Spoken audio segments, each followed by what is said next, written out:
that has never been in contact with any particular law enforcement court system. And from what I can see and what I hear out here from a lot of my Black male, and I'm sure it's common knowledge, is that because they are unfamiliar with the court system, they don't know, number one. Traveler. Okay. All right, guys. Today we've got a sovereign citizen in court. Only this time, he actually asked for a lawyer. Progress? Maybe. But don't get too excited, because he's still fully committed to that sovereign citizen mindset. He was caught driving without a license, had a license plate that literally just said traveler.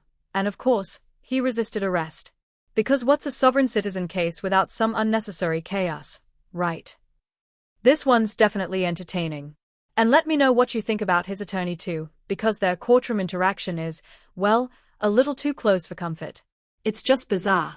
But anyway, let's dive in and break it down. She and I have already discussed it on this case, and we just both want you to hear the PC, if we can, Judge. Okay. And then on the bond reinstatement as well, Judge. Right. So officers initiated a traffic stop in Harris County, Texas for a vehicle having a fictitious plate bearing the word traveler on it. During the stop, the defendant refused to provide... Traveler. Okay. During the stop, the defendant refused to provide ID or insurance information, stating, "I do not consent to this." Officer attempted to remove the defendant from the vehicle, and defendant actively resisted by pulling his arm away from deputies until he was detained. Okay. Tell me what. So we looked at, I'm sorry, Madam Prosecutor, the interference with duties of public servant, Your Honor.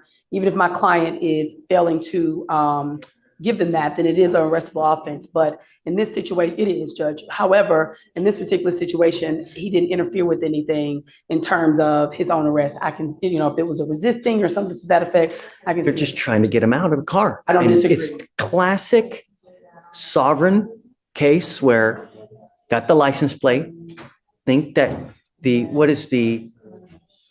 traveling by right is what I think how they term it. In this situation, Judge, and the reason I'm employing upon the court is, even from what Madam Prosecutor has seen on the video, they're pulling and tugging at his arm, which put my client in some fear. It was more than one officer. It was pretty. But he still has a duty. If they're asking you to come out, they can lawfully do that. And there are videos, and go on YouTube, right? There are hundreds of videos where officers will literally destroy your car to get you out.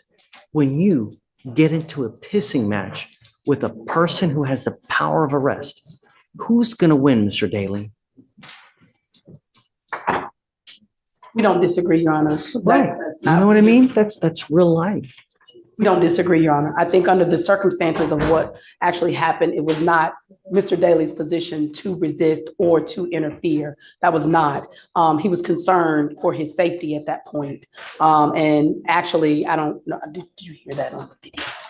Right. And so in reviewing the video, it was pretty quick, pretty brash. They didn't give him an opportunity to respond per the prosecutor. In this situation, it wasn't as if he was intentionally. Remember, this is just a mere probable cause. Yes, so, I agree. They ask you to come out of the car one time. Yeah, it's really, so, I think that there's enough probable cause to go forward now.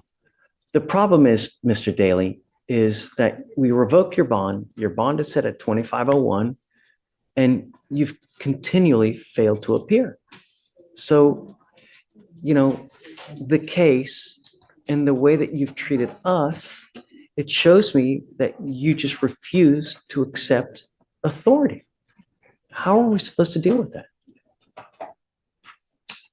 How do we deal with that, Timberl? Your Honor, the only reason I bring to your attention is I asked the court to take into consideration. We have a Black male works every day who, and I hate to put that on the court, but I do in this particular climate, that has never been in contact with any particular law enforcement court system.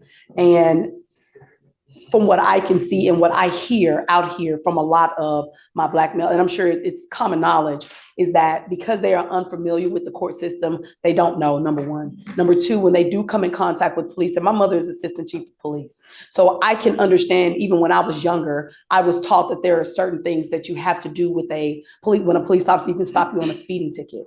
What we don't know is whenever these officers come up, when you're somebody who don't have the privilege of having a police officer as a parent, or who isn't familiar and is being raised in this particular climate and seeing what they see on TV and seeing what they hear and everything that has occurred, you don't know what the proper steps are. I was trained from when I was grown up what you do. I'm not saying that what he did was right or wrong. I'm not saying that how he reacted to this particular court, it is wrong. However, I'm employing upon the court to ask the court to take into a little bit of consideration, number one, from his perspective. From his perspective, are you serious right now? His attorney is actually bringing race into the argument, and honestly, that's not even the most surprising thing happening here. On top of that, she's acting unusually close with him in court, like she's protecting him more like a parent than a lawyer. It's wild to watch. I don't know if she's just being overly supportive or what, but I've never seen anything like it in a courtroom. Let me know in the comments, have you ever seen a lawyer be this hands-on with a client? It's just strange. But back to the facts, she's arguing that the police didn't have probable cause? Come on. They told him to step out of the car for a reason. And just to be clear, he was driving with a license plate that literally said traveler.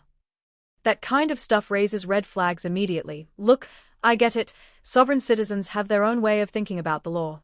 But Judge Furr is not the one to try this with. He doesn't hand out free passes, and there's no way he's going to ignore the fact that this guy skipped court and acted like none of this applied to him. Now they are trying to shift the focus by playing the race card? It just doesn't hold up under scrutiny. This defense feels more like distraction than anything solid. Let me know what you think about this case, especially the attorney. I don't know, maybe it's just me, but her behavior is really unusual. Let's dive back in and see how this unfolds. All defendants, can't just say this, but I do see that, from what I've known from this particular case and now in talking to him, I do believe that there is a sense of sometimes they just don't know.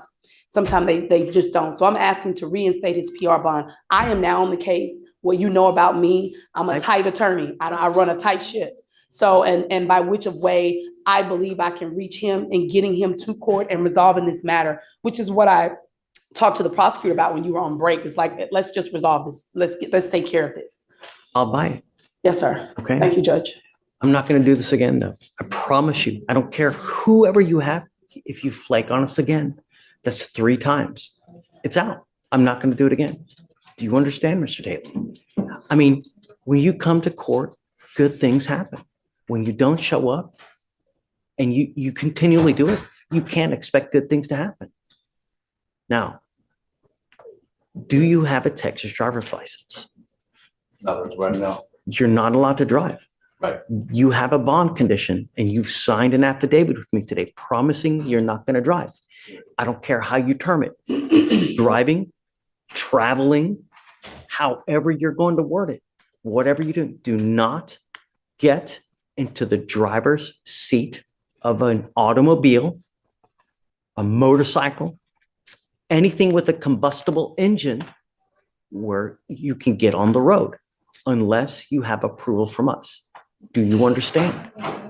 I don't care that you have to work. I don't care if you have to go to church. I don't care if you're going to a funeral. I don't care if you're going to wherever it may be. Do not drive. Do you understand? Heed this warning. You're not going to get another one. Okay, Timberly, I'll reinstate the bond. Thank you, Your Honor.